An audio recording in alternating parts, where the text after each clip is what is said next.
దేవాతి దేవునికి యుగములకు మహిమ కలుగునుగాక. దేవుని ప్రేమను బట్టి ఇప్పుడు వచ్చిన మీ అందరికి కూడా వందనాలు. నాకు అవకాశం ఇచ్చినటువంటి సమాజం వారికి కూడా ప్రత్యేకమైన వందనాలు తెలియజేస్తా ఉన్నాను. ఒక మాట లోక సామెత మనకు ఒకటి ఉంది. ఏమిటనంటే, ఎంత బ్రతుకు బ్రతికి ఇంటి వెనక చచ్చాడు ఆ బొడర బాబు అనే సామెత మనకు ఉంది. ఒక మనిషి ఆస్తి సంపాదించాడు, పదవి సంపాదించాడు, హోదాను సంపాదించాడు.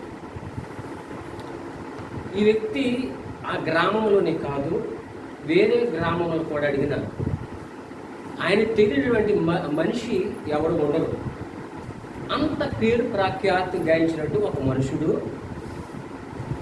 తన యొక్క జీవిత యాత్రలో చివరగా అతనిని ఎవరూ పట్టించుకొనక అనారోగ్యం కలిగి ఆయన దిక్కులేని చావు చచ్చిపోయారు. అటువంటి తరుణంలో ఆ చుట్టుపక్కల ప్రాంగణంలో ఉన్నటువంటి వారు వచ్చి ఆ శవాన్ని పూడ్చిపెడతామో లేదా పండించడమో ఏదో ఒకటి జరుగుతుంది కదా. సరే చూసి అలా అంటున్నారు, ఎంత బ్రతుకు బ్రతికి అనాథలాగా ఇంటి వెనక చనిపోయాడు ఏమిటిరా అని అక్కడికి వచ్చిన వ్యక్తులు ఒకరితో ఒకరు మాట్లాడుకుంటున్నారు. అయితే మనము క్రైస్తవులు అని పిలువబడుతున్నటువంటి మనము కూడా ఎంత భక్తి చేసి మనము అన్యుల వలె ఇంటి బయట సాగకూడదు, దేవుని యొక్క ఇంటిలోనే చావాలి అని దేవుని యొక్క పరిశుద్ధ గ్రంథం యొక్క సారాంశము. మనం ఎక్కడ చనిపోవాలమ్మా? దేవుని ఇంటి లోపట బయట. ఇంటి లోపట బయట. లోపట మనం ఎంత భక్తి చేసి ఇంటి లోపడే చనిపోవాలని సారాంశం చెప్తుంది బైబిల్ ఒక సారాంశం. కనుక ఇలాంటి ఇల్లు మన పరిశుద్ధ గ్రంథంలో ఉందా చూద్దాం. హెబ్రీలో రాసిన పత్రిక 3వ అధ్యాయము, హెబ్రీలో రాసిన పత్రిక 3వ అధ్యాయము 2వ వచనం చదివి సహాయం చేయండి. దేవుని ఇల్లంటిలో మోషే నమ్మకముగా ఉండినట్టు ఈయన కూడా తనకు నియమించిన వారికి నమ్మకముగా ఉండేను. చదువుంది. మనం ఇక్కడ చదువుకున్నటువంటి లేఖన భాగంలో ఇద్దరు వ్యక్తులు కనబడతారు. ఒకరు మోషే, జాగ్రత్త కింద, ఒకరు మోషే, రెండవది యేసు ప్రభువు. వీరిద్దరికి కూడా దేవుని యొక్క ఇల్లు. ఈ యొక్క దేవుని యొక్క ఇల్లులో వీరిద్దరు ఎలా ఉన్నారని దీని వాక్యం చెలవిస్తుంది? నమ్మకంగా ఉన్నారని చెలవిస్తూ ఉంది. ఈరోజు నా యొక్క ధ్యాన విషయం ఏంటంటే దేవుని ఇల్లు. ఏంటమ్మా ధ్యాన వాక్యం? దేవుని ఇల్లు. ఈ దేవుని ఇల్లు ఎలాంటిది? ఈ దేవుని యొక్క ఇల్లులో మనం ఎలా ఉండాలి అన్నదే మనం అధ్యయనం చేద్దాం. మనం చదువుకున్నటువంటి లేఖన భాగంలో ఇద్దరు వ్యక్తులు కనబడుతున్నారు. ఒకటి మోషే. మోషే మొదటగా ఆయన గురించి అధ్యయనం చేద్దాం. ఈ మోషే పాత నిబంధన గ్రంథంలో తండ్రి అయిన దేవుడు మోషేని పిలుస్తారు. మోషే, నీవు సీనాయి కొండ పైకి ఎక్కి రమ్మని పిలుస్తారు. వెంటనే మోషే ఏం చేస్తారు అని అంటే, సీనాయి కొండకి ఎక్కి అక్కడ నిలబడినప్పుడు తండ్రి అయిన దేవుడు మోషేతో మాట్లాడతాం ప్రారంభిస్తూ ఉంటారు. తండ్రి ఏమని మాట్లాడతారంటే మోషేతో, మోషే, పరలోకంలో ఒక గుడారం ఉన్నది, ఆ గుడారంలో మందసం ఉన్నది, ఆ మందసములో అనేక వస్తువులు ఉన్నాయి. అదే ప్రకారముగా పరలోకం ఏ మందసం అయితే ఉన్నదో, ఏ యొక్క గుడారం అయితే ఉన్నదో, అదే ప్రకారంగా నీవు భూమి మీద ఒక గుడారం కట్టాలి అని చెబుతూ దానికి సంబంధించినటువంటి కొలతలు, నియమములు ఒక మాటలో చెప్పాలి అంటే ఒక ప్లాన్ కాగితమే మోషే గారికి ఇచ్చేసారు. మోషే తండ్రి అయిన దేవుడు ఏమైతే చెప్పి ఉన్నారో, తండ్రి చెప్పిన ప్రతి మాట తూచ తప్పకుండా భూమి మీద ఒక గుడారము ఏర్పాటు చేశారు. అయితే పరలోకములో ఏ గుడారం అయితే ఉన్నదో అదే మాదిరిగా భూమి మీద మోషే ఆ గుడారాన్ని కట్టి ఉన్నారు. అదే దేవుని ఇల్లు. ఏదమ్మా? భూమి మీద ఏ గుడారం అయితే కట్టాడో మోషే, అదే దేవుని ఇల్లు. ఆ దేవుని ఇల్లులో ఈయనేం చేశాడంటే నమ్మకమైనగా ఉన్నాడు. ఎలా ఉన్నాడమ్మా? మోషే ఇల్లంతటిలో ఈయన నమ్మకంగా ఉన్నాడు. అయితే ఇక్కడ మాట గమనించాలి. ఈ గుడారం దేవుని ఇల్లు అని మీరు ఎలా చెప్పగలుగుతారండి అని అంటే, అలనాడు తండ్రి అయిన దేవుడు తన ప్రజలతో మాట్లాడవలసి వస్తే ఆయన ఆ గుడారం మీదకి ఒక మేఘం వలె వచ్చి, అగ్ని వలె వచ్చి, ఆ గుడారము దేని యొక్క తేజస్సు చేత కమ్మబడి తన ప్రవక్తలతో మాట్లాడేవారు. ఆ ప్రవక్తల ద్వారా మాట్లాడిన ప్రతి మాట ప్రవక్తలు ఏం చేసేవారు అంటే దేవుని యొక్క ప్రజలకు తెలియపరిచేవారు. కనుక అది దేవుని ఇల్లు. ఆ దేవుని ఇల్లులో ఆయన కనుదృష్టి ఉండేది, ఆయన మనసు ఉండేది. కాబట్టి అది దేవుని ఇల్లు. కాబట్టి మొదటగా మోషే గురించి మాట్లాడుకున్న మాట ఏంటంటే, చదువుకున్న లేఖన భాగంలో దేవుని ఇల్లంతటిలో మోషే నమ్మకమైన వాడు. ఇది మోషే గురించి. ఇక రెండో వ్యక్తి గురించి మాట్లాడుకుందాం. ఆయన యేసు ప్రభువారు. ఆయన కూడా ఇల్లంతటిలో కూడా నమ్ముకున్నారు. ఇక్కడ గమనించినట్లయితే మోషే గారికి దేవుని ఇల్లు ఉంది, యేసు ప్రభు వారికి కూడా దేవుని ఇల్లు ఉంది. ఈ దేవుని ఇల్లులో ఇద్దరు కూడా నమ్మకం ఉన్నారనే మాట ఇప్పుడు వ్రాయబడి ఉంది. సరే, యేసు ప్రభు వారి గురించి అధ్యయనం చేసే మునుపు ఒక ఉపమాన రీతిలో మాట్లాడాలని ఆశపడుతున్నాను. ఏంటంటే, ఈ భూమి మీద ప్రతి ఒక్క మనుషుడు ఇల్లు కట్టాలనుకుంటారు కదమ్మా. ఇల్లు కట్టాలి.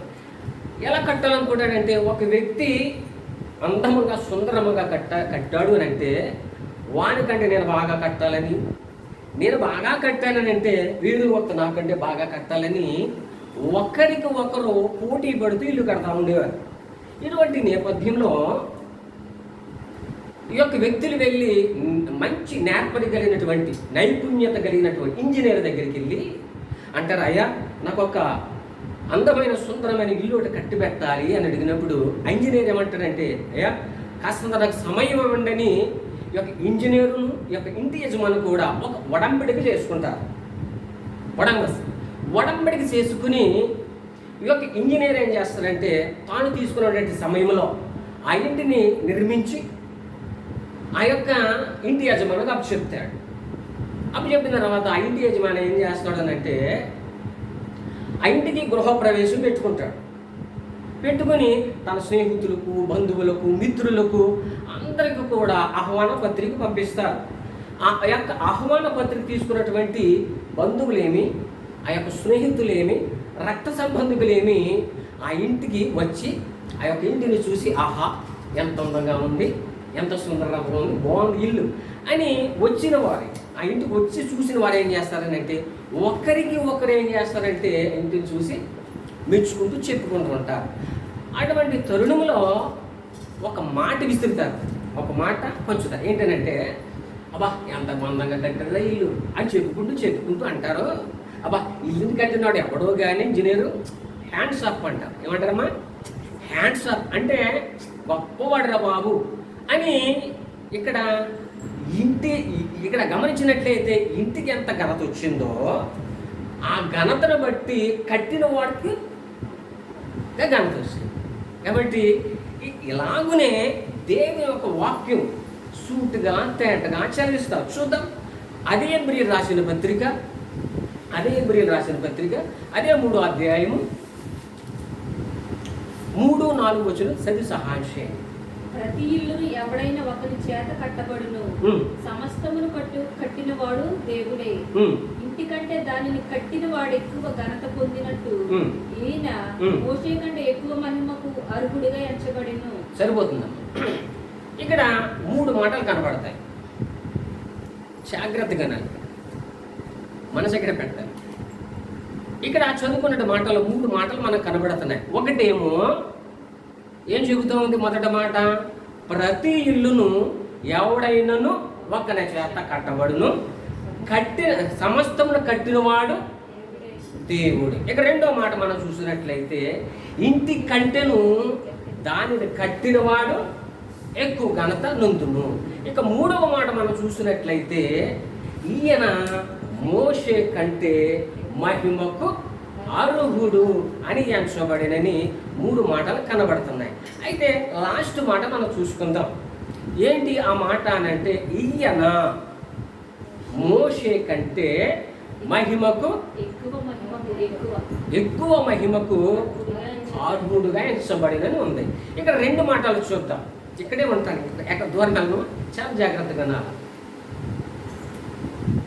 మోషే మహిమకు అర్హుడు అంటుంది. మోషే మహిమకు అర్హుడు అని ముందు వాక్యం చాలిస్తా ఉంది. అయితే మళ్ళీ ఇక్కడికి వచ్చేటప్పటికి ఈయన యేసు ప్రభువారు మోషే కంటే ఎక్కువ మహిమకు అర్హుడు అని చెలవిస్తూ ఉంది. కాబట్టి మోషే గురించి ఎంత గనుడు అనేది మాట కొంచెం అధ్యయనం చేసి వాక్యంలోని ముందుకు తీసుకెళ్తాను. మోషే ఎందుకు ఎక్కువ గనుడు అనే మాటను చూద్దాం. ఇక్కడ ఈయన్ని అధ్యయనం చేయాలంటే ఒక లోక సామెత, ఒక ఉపమానం రీతిగా చెప్పుకున్నాం. ఏంటంటే ఇల్లు అనే మాట. ఏంటండి? ఇల్లు. ఇల్లు అనే మాట దగ్గర మనం చూసినట్లయితే అక్కడ గుడారం అని పెడతాం. గుర్తుపెట్టుకోండి, ఇల్లు అనే మాట కాడ గుడారం పెడతాం. ఆ గుడారం కట్టిన వాడు ఎవరు అని అంటే మోషే. కాబట్టి ఆ ఇంటి కంటే దాన్ని కట్టినవాడు, అనగా గుడారమును కట్టిన దానికంటే, ధర్మశాస్త్రము కంటే, లేకపోతే మోషే ఎక్కువ గనుడు అనుకుందాం. సరే, ఇక్కడ ఈ మోషే ఎలా గనుడు అనే మాటను మనం అధ్యయనం చేస్తే కాస్తంత వాక్యం లోతుల్లోనికి వెళ్తాం. కొత్త నిబంధనలో మనం చూసినట్లయితే 3 సువార్తలు కనబడతాయి. ఎన్నమ్మా? 3 సువార్తలు కనబడతాయి. ఆ 3 సువార్తలో యేసు ప్రభు వారు సువార్త ప్రకటిస్తూ ఉంటారు, 2 స్వస్థత చేస్తూ ఉంటారు, ఇంకా దెయ్యముల నుండి విడుదల, ఇలాంటి ప్రక్రియ చేస్తున్న విధి విధానంలో 2 తెగల వారు యేసు ప్రభు వారికి అడ్డొస్తూ ఉంటారు. అది ఎవరా అంటే శాస్త్రులు, పరిచయం. యేసు ప్రభు సువార్త ప్రకటిస్తున్నట్టు తరుణంలో మాటికి ఏమంటారంటే, వీళ్ళు మోసే ధర్మశాస్త్రము అంటారు. ఏమంటారమ్మా? మోసే ధర్మశాస్త్రము, మోసే నియమించిన, మోసే ఆచార ప్రకారం అని ప్రతి మాటికి కూడా మోషే మోషే మోషే అని యేసు ప్రభు వారు ఎదుట ఆయన ఏం చేస్తారని అంటే హెచ్చిస్తూ ఉంటారు. ఈయన హెచ్చిస్తూ ఉంటారు. అయితే వీళ్ళే కాదు, సృష్టికర్త అయినటువంటి దేవుడు యెహోవా దేవుడు అంటాడు మోషే గురించి, ఈయన మోషే సాత్వికుడును, ఏంటండి, మోసే భూమి మీద సాత్వికుడును, నా ఇల్లంతటలో కూడా నమ్మకమైన వాడు అని తండ్రి అయిన దేవుడే మోషే గురించి హెచ్చిస్తూ ఉంటారు. అయితే ఇక్కడ గమనించవలసిన విషయం ఏంటంటే, మోషేని తండ్రి అయిన దేవుడే హెచ్చిస్తే, కనపరిస్తే, మరి ఈ శాస్త్రులు పార్షయులు పెద్ద మోషేను కనపరచడం పెద్ద విశేషమేం కాదు. విశేషమా? ఆయనను విశేషమే. ఎందుకంటే తండ్రి అయిన దేవుడే మోషేని హైలైట్ చేశాడు, కనపరిచాడు, గనుడు అంటున్నాడు. కాబట్టి ఈయన కూడా హెచ్చించడంలో కానీ కాదు. ఆయనని ఇక్కడ వాక్యం ఏం చెబుతుంది? మీరేమేమి చెబుతారు? యేసుప్రభు అంటే గనుడయ్యా, సాత్వికుడయ్యా, మోసేని హెచ్చిస్తుంది. శాస్త్రులు పరిచయులు కూడా మోసేని హెచ్చిస్తున్నారు. అయితే ఇక్కడ చదువుకున్న భాగం ఏం చెబుతుంది అని అంటే, ఈయన మోషే కంటే మహిమకరుడు అంటుంది. ఇప్పటి వరకు ఏం చెప్పుకున్నాం? వాక్యం ఏం చెబుతుంది అని అంటే మోషే గనుడయ్యా అంటుంది. ఇక్కడ మనం చదువుకున్న 3వ భాగం మనం చూసినట్లు ఏమంటుందంటే, ఈయన ఈ మోషే కంటే ఎక్కువ మహిమకు అర్హుడు అని చేస్తారు. చాలా జాగ్రత్తగా వినాలి కదా. అయితే మోషే అంత గనుడైనను యేసు ప్రభు వారు ఇంకెంత గనుడు అనే దాన్ని యేసు ప్రభు గారి గురించి అధ్యయనం చేద్దాం. ఎందుకు అంత గనుడై ఉండి మోషే మాట్లాడుతుందమ్మా, అర్థమవుతుందా? మోషే అంత గనుడై ఉండి యేసు ప్రభు ఆయన కంటే మహిమకు అర్హుడని ఎలా అనే మాట 2-3 మాటలు చెప్తాం. మోషే ఆ గుడార పరిచర్య నియమములో, గుడార పరిచర్య నియమములు ఉంటాయి. ఆ నియమములో 2 భాగాలు ఉంటాయి. ఒకటి ఆ గుడారంలో అతి పరిశుద్ధ స్థలము, రెండవ భాగము అతి పరిశుద్ధ, క్షమించాలి, మొదటేమో పరిశుద్ధ స్థలము, రెండవ భాగము అతి పరిశుద్ధ స్థలం. ఇది 2 భాగాలు యాజకుడు చేసే కార్యాలు. ఈ మొదటి భాగంలో ప్రతినిత్యము కూడా ప్రజలందరికి కోసం, పాప పరిహార్థము కోసం అక్కడ హోమాలు జరుగుతాయి, యజ్ఞాలు జరుగుతాయి, రక్త ప్రోక్షణ జరుగుతూ ఉంటుంది. మొదటిది అది నిత్యము అనగా ప్రతిదినము జరుగుతుంది. అయితే ఇక రెండవ భాగం ఉంది, అతి పరిశుద్ధ స్థలము. ఆ యొక్క అతి పరిశుద్ధ స్థలంలోనికి యాజకుడు అనేవాడు, అనగా ప్రధాన యాజకుడు అనే వ్యక్తి సంవత్సరానికి ఒక్కసారి మాత్రమే వెళ్తాడు. ఎన్నిసార్లు వెళ్తారమ్మా? సంవత్సరానికి ఒక్కసారి మాత్రమే అతి పరిశుద్ధ స్థలంలోకి వెళ్ళి తన కోసమును ప్రజలందరి కోసము పాప క్షమాపణ కోసం ఈయనేం చేస్తాడంటే తన కాని రక్తాన్ని పట్టుకుని, అంటే పశువుల యొక్క రక్తం పట్టుకుని ఆ యొక్క అతి పరిశుద్ధ స్థలంలోనికి వెళ్ళి ఏం చేస్తారంటే రక్త ప్రోక్షణ చేస్తారు. అంటే రక్తాన్ని అక్కడ ప్రోక్షిస్తూ ఉంటారు అనమాట. ఇది 2 తరుణాలు అనమాట. అయితే ఇక్కడ ఒక్క మాట జ్ఞాపకం చేసుకోండి, మైండ్ ఎక్కడ పెట్టుకోకుండా చాలా జాగ్రత్తగా ఉంటే దేవుడు కొత్త పాడంలో మాటలు ఇష్టపడతాడు. మోషే అంటాడు, అయ్యా నేను జస్ట్ నేను నామకార్థం కోసం, క్షమించాను, సాక్షార్థం కోసమే ఈ కార్యాలు చేస్తున్నాను, అసలైనటువంటి ప్రధాన యాజకుడు వస్తాడు అని ప్రవచిస్తూ ఉంటాడు. అప్పుడు ఇంకా యేసుప్రభు యేసుప్రభు వారు పుట్టలే. అందుకని ప్రవచిస్తాడు. ఏమైనా ప్రవచిస్తాడు అంటే చదువుదు కానీ వాళ్ళు 2Kగా చెప్పేస్తాను. ద్వితీయోపదేశ ఖండములో చదవసులుద్దాం. ద్వితీయోపదేశ ఖండంలో 18వ అధ్యాయం 16వ వచనంలో అక్కడ అంటాడు, మోషే గారు నాలాంటి ప్రవక్త మీ సహోదరుల నుండి మీ కొరకు దేవుడు పుట్టిస్తాడయ్యా, ఆయన మాట మీరు వినండి అని ప్రవచనం ఎత్తి పట్టుతాడు మోషే గారు. అయితే అదే మాటను కూడా ఇంకో భక్తుడు కొత్త నిబంధనలో అపోస్తుల కార్యం 3వ అధ్యాయం 22వ వచనములు కూడా అదే మాట అంటాడు. ఏమంటాడంటే ప్రభు అయిన దేవుడు మీ సహోదరుల నుండి మీ కొరకు ఒక ప్రవక్తను పుట్టిస్తాడు, ఆయన మాట వినండి అని మోసే ప్రవచించినట్టు మాట ఇక్కడ మోసే ఇట్లు అనేనని ఒక భక్తుడు ఏం చేస్తాడంటే మోసే గురించి చెప్తా ఉంటారు. అయితే ఇది మనం క్లియర్గా చూసినట్లయితే, క్లియర్గా ఇది నిజమా అబద్ధమా అని చూసినట్లయితే అదే హెబ్రీయులకు రాసిన పత్రికలో మనం చదువుకున్నట్టు లేఖన భాగంలో చూడండి ఉంటుంది. హెబ్రీయులకు రాసిన పత్రిక అదే అధ్యాయంలో ముందు చెప్పబో సంగతులు కూర్చోదమ్మా. అక్కడ అదే మనం 4వ వచ్చిన తర్వాత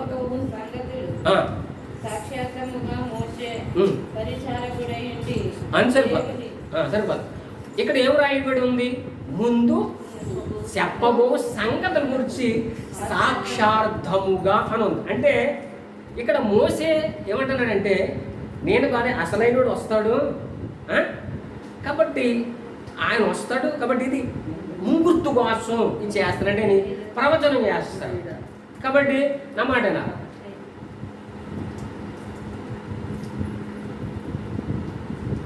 అయితే తండ్రి అయిన దేవుడు సమయం సంపూర్ణమైన తర్వాత యేసు ప్రభువుని లోకానికి పంపిస్తారు.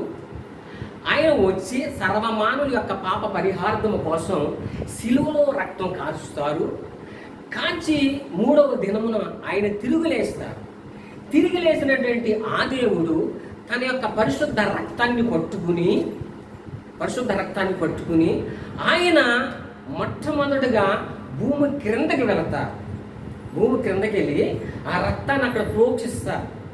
రెండవదిగా ఏ యాజకుడైతే లేకపోతే ఏ మోషే అయితే అతి పరిశుద్ధతలో స్థలములోకి వెళ్ళలేకపోయాడో, ఈ యేసు ప్రభువారు తన స్వరక్తం ఇచ్చి పవిత్రమైన రక్తాన్ని పట్టుకుని అతి పరిశుద్ధ స్థలంలోనికి వెళ్ళి ఆ రక్తాన్ని ప్రోక్షిస్తారు. రెండవదిగా మరలను యేసు ప్రభువారు ఆ పరిశుద్ధమైన స్వరక్తమైనటువంటి ఆ రక్తాన్ని పట్టుకుని నిజముగా కూడా ఆ పరలోకంలో ఒక గుడారం ఉంది అని చెప్పుకున్నాం కదండి వాక్యానుసారముగా.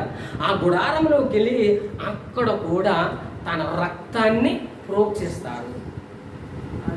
హల్లెలూయా, అర్థమైందమ్మా? ఏ ప్రధాన యాజకుడైతే అతి పరిశుద్ధ స్థలంలోనికి తన కాని రక్తాన్ని పట్టుకెళ్ళాడు, అయితే తనకంటే నమ్మకమైన వాడు అసలైన ప్రధాన యాజకుడు ఆయన వచ్చి తన స్వరక్తం ఇచ్చి పరిశుద్ధమైన రక్తం ఇచ్చి పవిత్రమైన రక్తాన్ని తన రక్తాన్ని మొదటిగా భూ కిందకి వెళ్ళి అక్కడ ప్రోక్షించారు. రెండవదిగా ఏ యాజకుడైతే వెళ్ళలేడో ఆ యాజకుడు ఎలా అతి పరిశుద్ధ స్థలంలోనికి యేసుక్రీస్తు రక్తాన్ని అక్కడ ప్రోక్షించారు. అటు తరువాత మళ్ళీ ఎక్కడికి వెళ్ళారు? నిజమైన గుడారం ఉన్నది, ఆ గుడారములో రక్తాన్ని ప్రోక్షించారు. కనుక వాక్యం ఏం చెప్తా ఉంది అంటే, మోసే గనుడు అన్నారు కదంటయ్యా, మోసే కంటే యేసు ప్రభువారు ఇంకను మహిమకు అర్హుడు. ఎందుకు అనంటే ఏ యాజకుడైతే వెళ్ళలేకపోయాడో ఆ యాజకుడు చేయలేనటువంటి, ఆ యొక్క ప్రవక్త చేయలేనటువంటి, లేదా ఆ మోసే చేయలేనటువంటి ఈ పని యేసు ప్రభువారు చేశారు. కాబట్టి ఈయన ఇంకను మహిమకు అర్హుడని దేవుని వాక్యం సెలవిస్తూ ఉంది. హల్లెలూయా, హల్లెలూయా. అయితే ఇది పాత నిబంధన యొక్క గుడారం యొక్క విధి విధానాలు. ఏంటమ్మా?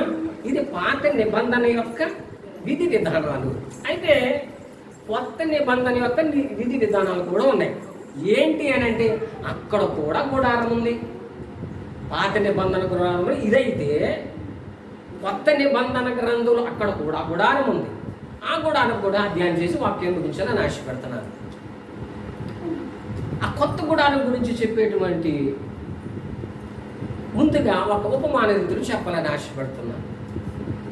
ఇద్దరు వ్యక్తులు మాట్లాడుకుంటున్నారు. ఇద్దరు వ్యక్తులు బిజీగా మాట్లాడుకున్నారు. బిజీగా మాట్లాడే తరుణంలో ఇద్దరు పిల్లలు ఈ అడ్డి పిల్లలు వచ్చేసి మాట్లాడు విధానం దగ్గర వచ్చేసి అస్తమనాలు చేస్తామన్నారు. లేదంటే ఒకసారి చెప్పారు, రెండుసార్లు చెప్పారు, మూడోసారి చిరాకు వచ్చి కోతులాగా అల్లరి చేస్తున్నాం అని చిరాకు పడ్డారు. అటు తర్వాత మరలను కాస్త యవ్వన వయసుడు ఉన్నాడు, వాడికి ఒక పని అప్పు చెప్పారు. పని అప్పు చెప్పిన తర్వాత ఒక బాటిల్ నీళ్ళు అయ్యాయా అన్నారు. ఆడి కింద మీద పూజ చేస్తున్నాడు.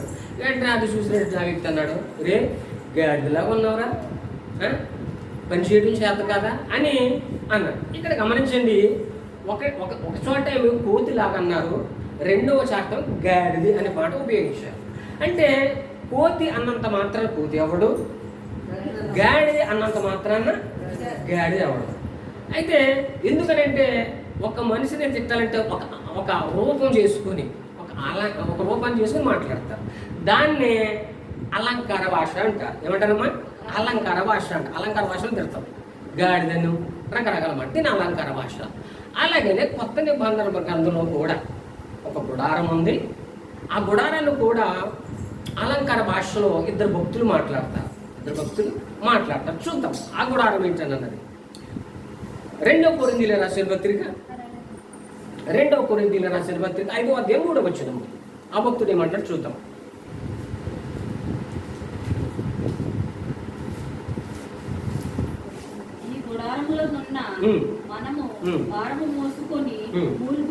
సరిపోతున్నా ఏమంటాడు ఈ భక్తుడు? ఈ గుడారములోనున్న మనము భారముతో మూలుగుచున్నాము అని ఈ భక్తుడు అంటున్నాడు. ఏ గుడారము అని అంటే నా యొక్క చూడాలి, ఈ గుడారము. ఏ గుడారం అమ్మా? కొత్త నిబంధన ప్రకారం చూస్తే ఈ గుడారము. అని మీరు ఎలా చెప్తున్నారండి అంటే ఇంకో భక్తుడు కాస్తంత నీట్గా తేటగా రాస్తా ఉన్నాడు. చూద్దాం ఆ భక్తుడు ఎలా అంటాడు. రెండవ పేతురు మొదటి అధ్యాయం, 2వ పేతురు మొదటి అధ్యాయం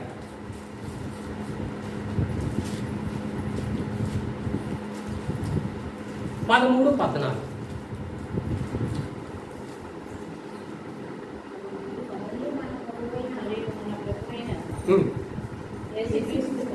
యేసుక్రీస్తు నాకు సూచించిన ప్రకారము నా గుడారమును త్వరగా విడిచిపెట్టవలసి వచ్చునని ఎరిగి నేను ఈ గుడారములో ఉన్నంత కాలము ఈ సంగతులను జ్ఞాపకము చేసి మిమ్మును రేపుడు న్యాయమని ఎంచుకొనిచున్నాను. మంచిదమ్మా. ఈ భక్తుడు ఏమంటున్నాడంటే, ప్రభు అయిన యేసుక్రీస్తు నాకు సూచించిన ప్రకారము ఈ గుడారం విడిచి లేదా నా గుడారం విడిచి త్వరగా వెళ్ళవలసిన విడిచిపెట్టవలసిన ఎరిగి నేను ఈ గుడారంలో ఉన్నంత కాలమని ఈ భక్తుడు మాట్లాడుతున్నాడు. ఇక్కడ గమనించండి, ఆయన చూడాలి.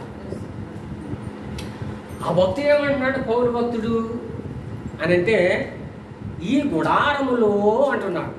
అంటే ఈ గుడారములో భారము అని అంట, అది వేరే సబ్జెక్ట్, అంటే ఇది శరీరము. అదే మాట ఈ పేతురు భక్తుడు ఏమంటున్నాడంటే, యేసుప్రభుడు ఈయనకి చెప్పారు, అబ్బాయి నువ్వు చనిపోతావు అనే మాట ఈయనకి చెప్తున్నాను కాబట్టి దాన్ని ఎత్తుపట్టి అంటున్నాడు ఈయన, ఇదిగో నేను ఈ గుడారములో విడిచిపెట్టవలసినది అని చెబుతున్నారు. అంటే నేను ఈ శరీరం అనేటువంటి ఈ శరీరం అనేది, ఈ దేహం అనేది ఒక గుడారము అని చెబుతున్నారు. ఏమంటారు అక్కడ? అలంకార భాషలో చెబుతున్నారు. గుడారం అనగా దేహము శరీరము. సరే, గుడారం అనగా శరీరము చెప్తున్నారు. వీరిద్దరు భక్తులు కూడా సూటుగా చెబుతున్నారు. ఇంకా సూటుగా మనకు తెల్లతేట కనబడాలంటే మూల పాఠంలోకి వెళ్ళి చూద్దాం. ఎబ్రియలు రాసిన పత్రిక 3వ అధ్యాయం చివరి మాట, 6వ వచనం చివరి మాట. అయితే క్రీస్తు కుమారుడై ఉండి కాదు, చివరి మాట ధైర్యమును నిరీక్ష వల్లని ఉత్సాహమును తుదమట్టుకు స్థిరముగా చేపట్టిన ఎడల మనమే ఆయన ఇల్లు. ఇక్కడ గమనించండి ప్రియదేవుని సంగమా, మనము యేసుక్రీస్తు నిజమైన దేవుడని, ఆయన తప్ప వేరొక దేవుడు లేడని ధైర్యమే కదమ్మా, ఆ ధైర్యముతో ఆ నిరీక్షణతో మనం ఏం చేసాం అని అంటే నీటి బాప్తిసం తీసుకున్నామా? అదే ధైర్యము, అదే ఉత్సాహము చివరి వరకు స్థిరముగా నీవు కడముట్టితే అదే దేవుని ఇల్లు అని. ఇక్కడ దేవుని ఇల్లు అనేది కొత్త నిబంధన ప్రకారముగా దేహమే దేవుని ఇల్లు. ఈ యొక్క కొత్త నిబంధనలో ఈ గుడారము ఒక్క విధానం అయితే, పాత నిబంధన గ్రంథంలో గుడారములో మళ్ళీ ఒకసారి అధ్యయనం చేద్దాం. ఆ పాత నిబంధన అంటే ఆ గుడారం ఏమేమి ఉంటాయి అంటే టూకీగా చెప్తారు. ఏమేమి ఉంటాయంటే ఆ పాత నిబంధన గుడారములో రక్తం ఉంటుంది, గుర్తుపెట్టుకోండి, రక్తం ఉంటుంది. రెండవదిగా బలిపీఠం ఉంటుంది. మూడవదిగా మందసం ఉంటుంది, గుర్తుపెట్టుకోండి. వాక్యం గురించి అలసిపడుతుంది. పాత నిబంధన గ్రంథం ఏముందమ్మా? మొదటిగా రక్తం ఉంటుంది, రెండవదిగా బలిపీఠం ఉంటుంది, మూడవదిగా మందసం ఉంటుంది. ఆ పాత నిబంధన గ్రంథంలో ఏ వస్తువులు అయితే ఉన్నాయో ఈ కొత్త నిబంధనలో ఉన్నటువంటి ఈ యొక్క శరీరమైనటువంటి ఈ గుడారంలో కూడా అదే రక్తము, అదే బలిపీఠము, అదే మందసము ఉండాలి. అదేంటండి అని మీకు ఒక ప్రశ్న రావచ్చు. ఎలాగనంటే, రక్తం అంటే చెబుతాను, సర్వమానవ యొక్క పాప పరిహార్థం కోసం యేసుప్రభు చనిపోయారు. ఆయన రక్తం ద్వారానే నీటి బాప్తిసం తీసుకుని మన రక్షణ వచ్చింది కనుక ఆ రక్తం బదులు ఆ యొక్క రక్తం మాటలో రక్షణ అని పెట్టుకోండి. ఇంకా బలిపీఠం, ఆ బలిపీఠంలో దాని బదులుగా ఏం పెడతారు? ప్రార్థన పెట్టుకోండి. ప్రార్థన. మందసంలో ఏమంటాయంటే 3 రకాలైన వస్తువులు ఉంటాయి. దాంట్లో ఆజ్ఞాపలక ఉంటుంది. మందసంలో ఆజ్ఞాపలక ఉంటుంది. ఆ ఆజ్ఞాపలక బదులు ఏం చేయాలంటే ధర్మశాస్త్రం పెట్టుకోండి. అంటే పరిశుద్ధ గ్రంథం. ఇప్పుడు మన దేహంలో ఏముండాలి? ఈ మనసు కొత్త గుడారములు, కొత్త నిబంధన ప్రకారంగానంటే ప్రార్థన, రక్షణ ఉండాలి, ప్రార్థన ఉండాలి, వాక్యం ఉండాలి. కాబట్టి మనము పొందుకున్న మనకిచ్చినటువంటి ఆ రక్షణను మనం పోగొట్టుకోవాలి. మొదటి మాట ఏం చేయాలి? మనము కలిగి ఉన్న ఆ రక్షణ వస్త్రమును పోగొట్టుకోకూడదు. ఈ రక్షణ వస్త్రం పోగొట్టుకోకూడదు అంటే బలిపీఠం కట్టాలి. బలిపీఠం అనగానే అనుకున్నాం ప్రార్థన. ఈ ప్రార్థన నిత్యము ప్రార్థన చేయాలి. నిత్యము ప్రార్థన చేయడం ద్వారా ఏమవుతుంది? ధూపం వలె ఆయన దగ్గరికి వెళ్తారు ప్రార్థన. మూడవదిగా మందస్సులో ఏముంటుంది అనుకున్నాం? వాక్యం అంటే ధర్మశాస్త్రం, అంటే పరిశుద్ధ గ్రంథం. ఈ మాట గురించి ఒక చోట ఏం రాయబడతాం? కీర్తనలో 1వ అధ్యాయం 2వ వచనంలో మనకందరికి కూడా సుపరిచితమైనటువంటి మాట. కీర్తనలు 1వ అధ్యాయము 2వ వచనం మనం చూసినట్లే, ధర్మశాస్త్రమయందు ధన్యుడు. మీద అమ్మ కంఠస్థ పాఠం అది.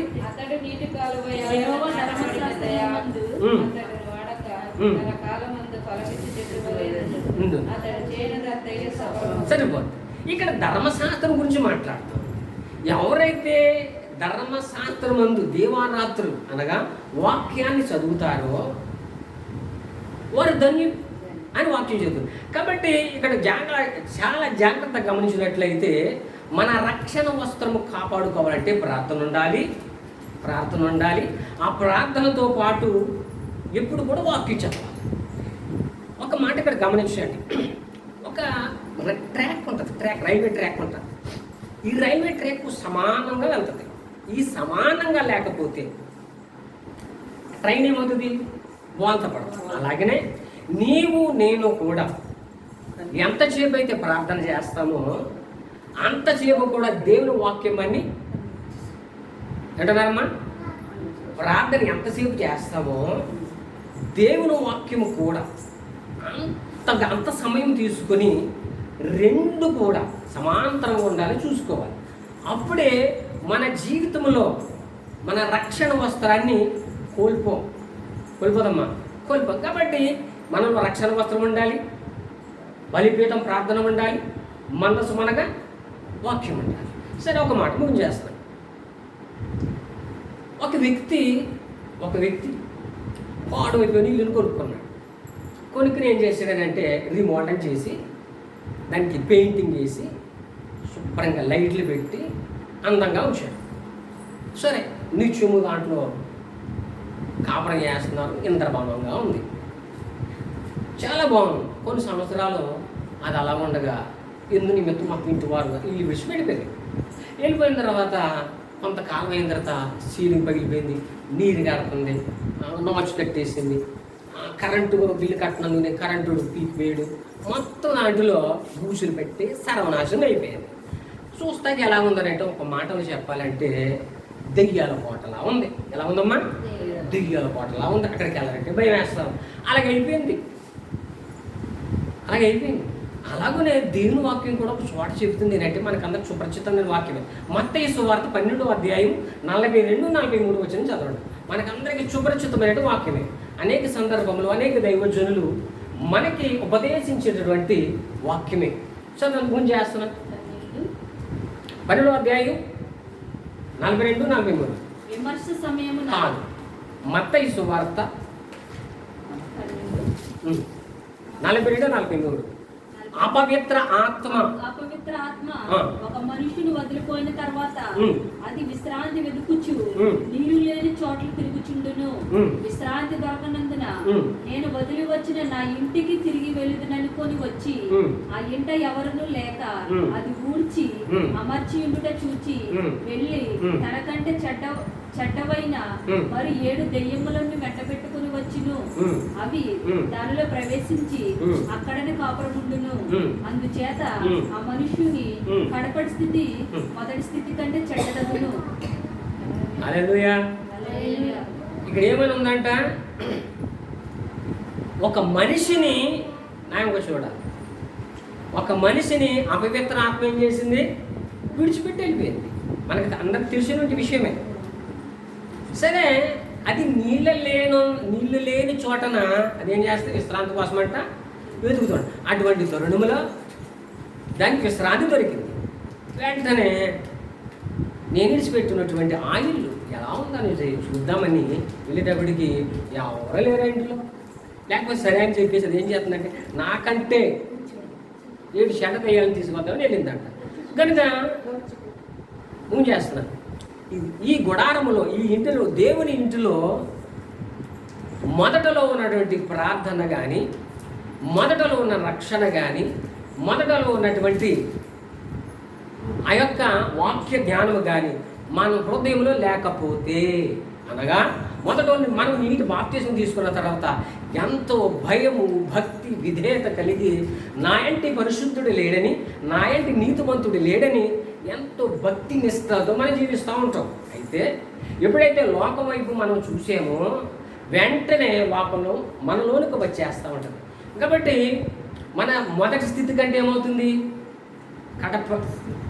మొదటి స్థితి కంటే కడప స్థితి మరి దుస్థితి అయిపోతుంది. నేను ఒక మాట చెప్తాను, వాక్యాన్ని జతపరిచి ఒక మాట చెప్తాను. నేను ఒక అభిషక్తుడైనటువంటి ఒక దైవజనుడు కూడా వెళ్ళాను. ఈ మాటనే మీకు అర్థం అవడం కోసం చెప్తున్నాను. వెళ్ళేసరికి ఆ దైవజనుడు ప్రార్థన చేసేటప్పటికి ఒక దెయ్యం బయటకు వచ్చింది. నువ్వేం చేస్తావు అని అడిగాడు దైవసేవకుడు. నేనండి, నేను ఇప్పుడు రోగం రప్పించాను అన్నది. సరే వేస్తున్నామని బాగున్నాడు.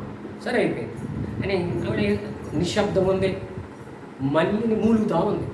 వెంటనే మళ్ళీ ప్రార్థన చేశాడు. ప్రార్థన చేయడం మళ్ళీ సరి అది దాని యొక్క ఉగ్ర రూపాన్ని చూపిస్తుంది. మళ్ళీ ప్రార్థన చేసేటప్పటికి మళ్ళా వచ్చింది బయటికి.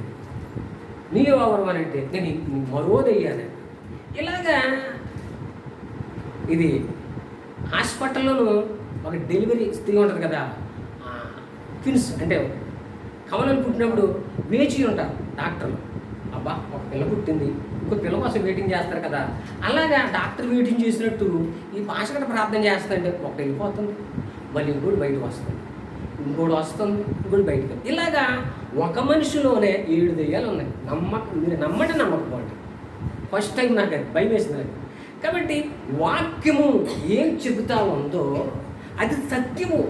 మీరు నేను నమ్మకపోయినా కానీ బైబిల్ మాత్రం సత్యము, వాక్యం మాత్రం సత్యం. అందుకే దేవుని వాక్యం చెప్తుందంటే నా మాట ఆకాశము భూమి గతించిన పోయినా కానీ నా మాట నిత్యం ఉంటుంది, గతించుకోవని కడుతుంది. కాబట్టి ఒక మనిషిలో, దేవుని యొక్క ఇంటిలో నీవు నేను కూడా ఆ రక్షణ వస్త్రం పోగొట్టుకుంటే, ఆ ప్రార్థన జీవితం పోగొట్టుకుంటే, లేదా దేవుని యొక్క వాక్యాన్ని ఆ యొక్క దేహంలో లేకపోతే ఇదివరకు మన స్థితిలో ఎటువంటిది?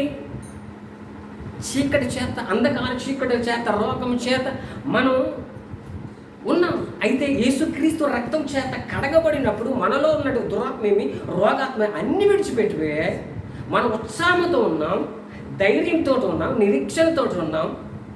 అయితే లోకం వైపు చూసినప్పుడు మళ్ళీ వచ్చేసింది చీకటి. ఎప్పుడు? ప్రార్థన లేనప్పుడు, వాక్యం లేనప్పుడు, ఆ రక్షణ వస్త్రం పోగొట్టుకోరు. కాబట్టి మొదటి స్థితి కంటే మరీ ఎక్కువ చెడ్డది. కాబట్టి భూమి చేస్తున్నాను. ఈ యొక్క దేవుని యొక్క గుడారములు, ఆ పాత నిబంధన గ్రంథములు మనం చూసినట్లయితే ఏ మందస్సు అయితే ఉందో, మందస్సులో ఉన్న ఏ వస్తువులు అయితే ఉన్నాయో మనలో కూడా అదే వస్తువులు మాదిరిగా ఉండాలి. అలా నిత్యము మన పరిశుద్ధంగా జీవించగలిగితే, గుర్తుపెట్టుకోండి, ప్రార్థన ద్వారాగాను వాక్యం ద్వారాగాను మనం రక్షణ పోగొట్టకుండా దేవుని యొక్క ఇల్లు అనేటువంటి దేహం అనేది పరిశుద్ధంగా మనం జీవిస్తే, అలనాడు పాత నిబంధన గ్రంథములో ఉన్న 7 దీపముల స్తంభముల మధ్య సంచరించిన ఆత్మ, అదే ఆత్మ మనలోనికి వస్తాడు. హల్లెలూయా. నిత్యము మనలో ఏముండాలి? ప్రార్థన తోపం ఉంటే, పరిశుద్ధంగా జీవిస్తే, అలనాడు పాత నిబంధన గ్రంథములు 7 దీపముల స్తంభముల మధ్య సంచరించిన ఆత్మ మనలో నుండి సంచరిస్తాడు. అప్పుడేమో వచ్చి వెళ్ళేవాడు, ఇప్పుడేమో మన మందిరం, దేవుని యొక్క మందిరములో, దేహం అనే మందిరములో, దేవుని యొక్క ఇల్లని మన మందిరం నిత్యము మనలోనికి ఉండటానికి ఇష్టపడతా ఉన్నాడు. కనుక మనం ఏం చేయాలి అని అంటే, దేవుని యొక్క ఇల్లు ఇది. ఈ దేవుని ఇంటిలో ఈ 3 ద్వారా మనం నిత్యము పరిశుద్ధతగా జీవిస్తే, ఏదో సేవకులు చెప్తున్నారు పని పాటలు అని అంటూ ఉంటారండి. మనం ఎక్కడ ఉంటామండి? మనకు సంసారం ఉంది, పిల్లలు ఉన్నారు, బిడ్డలు ఉన్నారండి, మన కుదురు దేటండి బాబు అని సర్వసహజంగా నాతో సహా మేము అనుకునేవాళ్ళం. కానీ కాదు, మనము నిత్యముగా పరిశుద్ధతగా జీవిస్తే, ఈ దేవుని ఇంట్లో మనం జీవిస్తే, ఈ దేవుని ఇంటిలో మనము చనిపోతే, గుర్తుపెట్టుకోండి, ఈ దేవుని ఇంటిలో పరిశుద్ధంగా చనిపోతే, మోషే దేవుని ఇల్లంతలో నమ్మకంగా ఉండి వెళ్ళలేడు కానీ, తీసుకెళ్ళలేడు కానీ, ప్రధాన యాజకుడైన యేసు ప్రభు వచ్చాడు. ఆయన నమ్మకమైన వాడు, నిజమైన యాజకుడు. ఆయన మనలను మోసే తీసుకెళ్ళలేని దేవుని ఇంటిలోనికి, మనము దేవుని ఇంటిలో పరిశుద్ధంగా నీతిగా చనిపోతే, చనిపోయిన మన ఆత్మను, మన నిజమైన దేవుని ఇల్లు అక్కడ ఉంది. ఎక్కడ ఉంది? పరలోకంలో ఉంది. ఆ ఇంటిలోనికి తీసుకెళ్ళి నిత్యం అనేటువంటి ఆ రాజ్యములోనికి తీసుకెళ్తాడు. అక్కడ కొత్త ఆకాశము, కొత్త భూమి ఉన్నది. కనుక క్రైస్తవులు అంటే మనము ఎంత భక్తి చేసి ఇంటి వెనుక చనిపోకూడదు, కానీ దేవుని ఇంటిలో పవిత్రంగా జీవించి బ్రతికి మన ఆత్మ పరిశుద్ధంగా జీవించినట్లయితే, చనిపోతే మనము దేవుని యొక్క ఇంటిలోనికి చేరగలుగుతాం. అలాగున యేసు ప్రభు వారు, అనగా దేవుని ప్రభు అయిన యేసుక్రీస్తు వారు నిజమైన ఇంటిలోనికి ఆయన తీసుకెళ్ళాలి. అట్టి కృప మనందరికి ఇచ్చునుగాక. అందరికీ